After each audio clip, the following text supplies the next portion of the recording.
mind is king of everything. That's from BKS Iyengar. He said, your mind is king of everything. He also followed that up and said, breath is king of your mind. And we'll talk about that in another little vid. But right now, let's focus on your mind is king of everything. So every thought, everything we think, and everything we perceive becomes our reality. The forest behind me to you appears as green. But if I thought it was blue, then it's blue.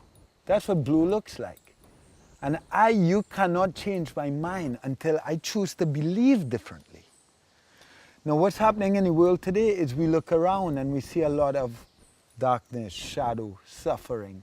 And sometimes with responsibility and work and expectations, we can get really caught up and we can feel sometimes like the world is a heavy place, like we're alone sometimes. And that's the perception we take, right? We allow ourselves to believe that. Whether you choose to believe in God or not, divinity or not, whether you choose to believe you're part of something bigger or not, these are choices we make and we allow ourselves to make that define our entire existence, our reality. So get this, why not just let's choose to see things differently. Choose to see magic around us. Choose to see miracles of our life. Where does our breath come from? The rising and the setting of the sun, we give weight to. But what about the passing of clouds? What about every breath that moves inside of us? Are these not miracles as well? This is pure magic. So what I want you to consider is what perception are you choosing to take? What are you giving your energy towards? Why not choose to believe fairies, angels, unicorns, mermaids actually do exist? Why not choose to believe that the world is a beautiful, miraculous place? Because the more we choose to believe that, that's the world we're going to create. This is the power of our thoughts. This is the vibration of our mind. If we allow our mind to be occupied by heavy, negative, daunting things, then that's the experience we're going to have.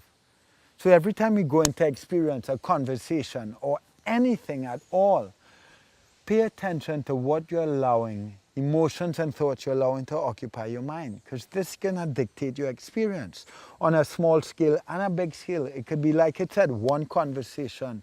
It could be going somewhere you don't really want to go and you allow that to overcome you,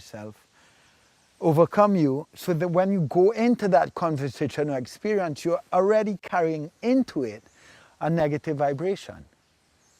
So how about we just choose to create differently? Choose to think differently. And part of that, of course, is spending more time with our thoughts, more time with our mind. I think of your mind like a friend, like you're in an intimate relationship with your mind and thoughts.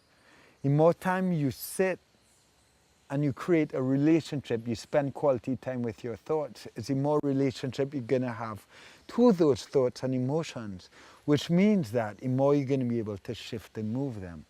And then we can just choose to believe that the world is a magical, beautiful place, because it really is.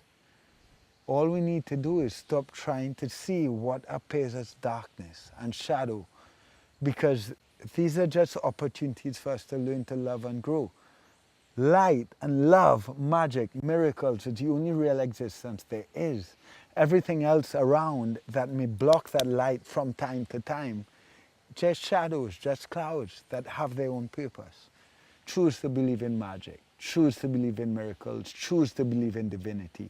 Choose to believe the world is a beautiful place.